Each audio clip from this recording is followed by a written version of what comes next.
आप देख रहे हैं आईना सच का, सच तो यही है। नमस्कार, मैं हूं आपके साथ इरशाद अहमद और आप देख रहे हैं आईना सच का न्यूज चैनल। बने रहिए आप हमारे साथ, हम आपको दिखाते हैं क्षेत्र से जुड़ी तमाम खबरें।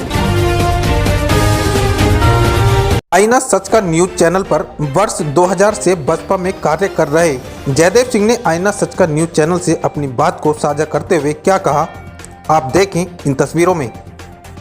नमस्कार, स्वागत है आपका आईना सच का न्यूज चैनल में और मैं हूं आपके साथ इकबाल अंसारी। आज हमारे जो मेहमान हैं वो बहुजन समाज पार्टी के जयदेव सिंह जी हैं, जो 2017 में नौगांव विधानसभा से चुनाव भी लड़े थे।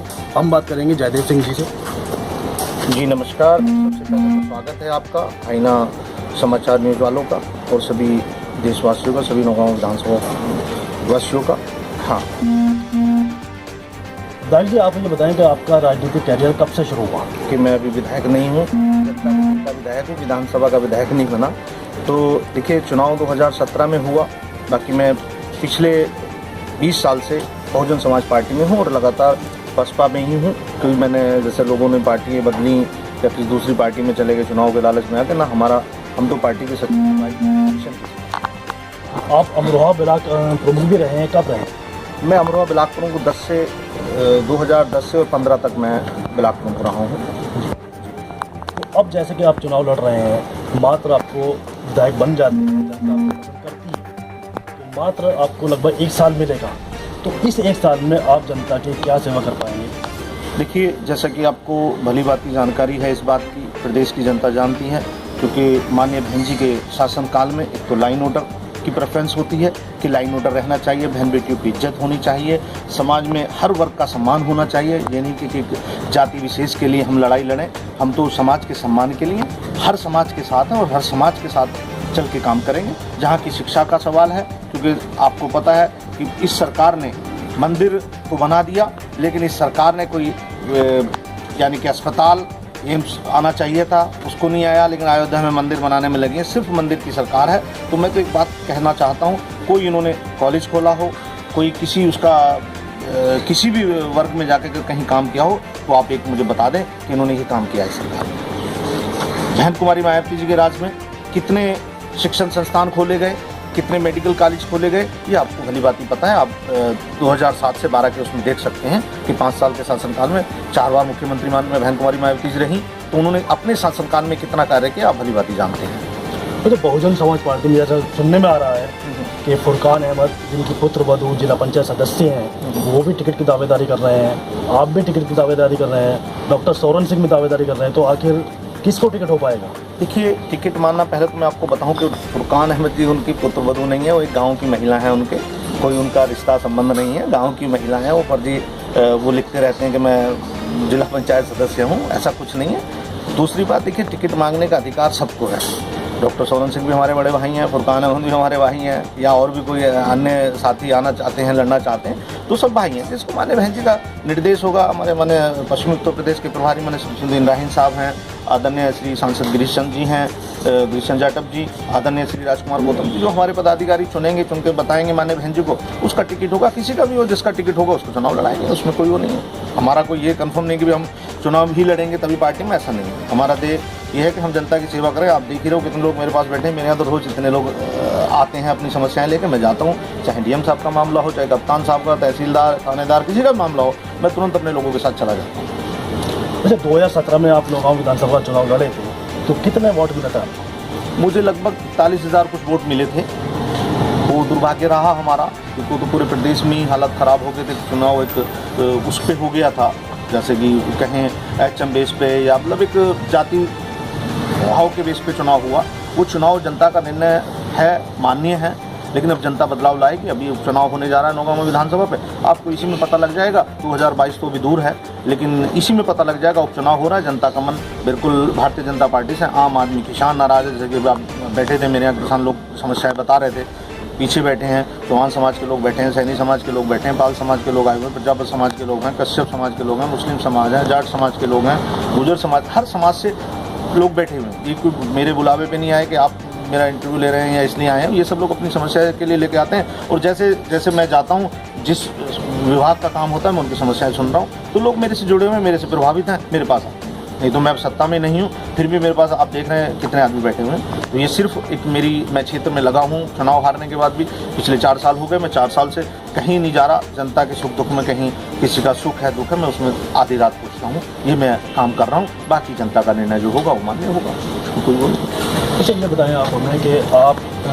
ब्लॉक प्रमुख कब रहे? मैं आपसे बताया था पहले वीडियो में 2010 से 15 तक ब्लॉक प्रमुख रहा हूँ। और ब्लॉक प्रमुख रहते समय आप पूछ लीजिए किसी ग्राम प्रधान से, किसी बीडीसी मेंबर से, किसी राशन डीलर से कि अगर कोई हमें 2 रुपये के लिए कोई ये कह दे मैं राजनीति छोड़ दूंगा, उस दिन प्रमुख सामने हमारे ट्रांसफर में, पोस्टिंग में या ग्राम विकास कराने के नाम पर या किसी नाम पर 2 रुपये का कोई कलंक हमारे ऊपर है तो हम उसी दिन राजनीति से न्यास लेंगे। जयदेव सिंह जी ये बताएं, आप हमें ये बताएं कि इस वक्त बीजेपी सरकार चल रही है, इसमें किसानों की क्या हालत है? देखिए किसानों की हालत आपको पता ही है। खाद के कट्टे में रेट ना घटा के ना बढ़ा के उन्होंने 5 किलो तो खाद के कट्टे का वजन कम कर दिया। खाद यूरिया मिल नहीं रहा किसान को, एक तरह से जैसे सोना ढूंढ रहा हो किसान यूरिया को ढूंढ रहा है, इस तरह से।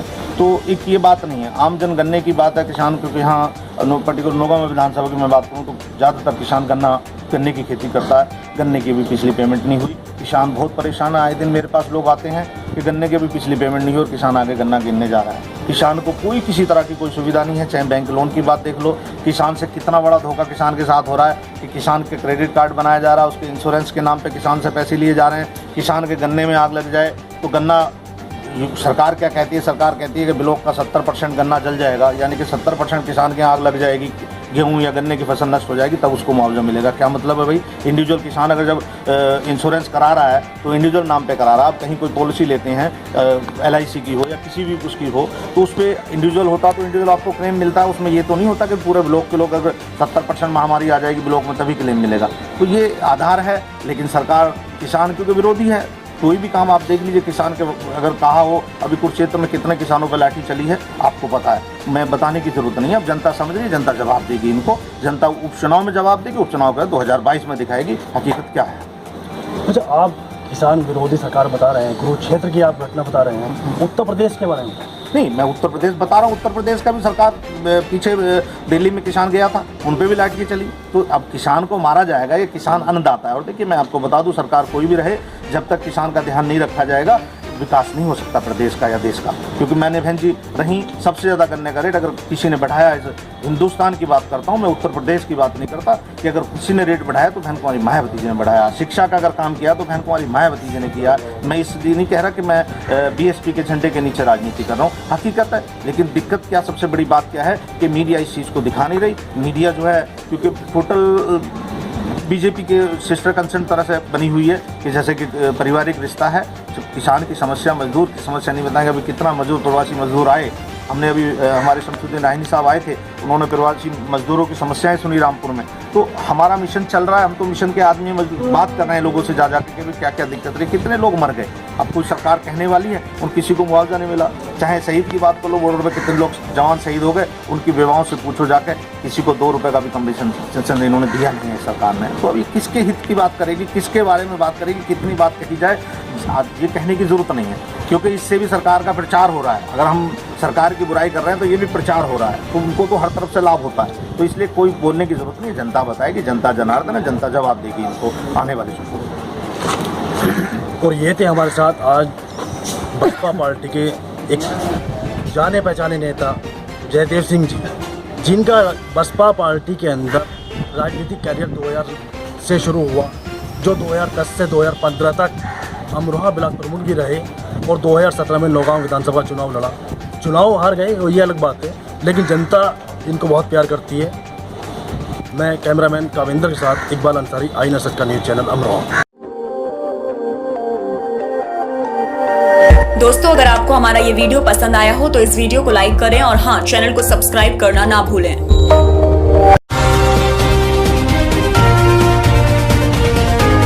आप देख रहे हैं आईना सच का, सच तो यही है।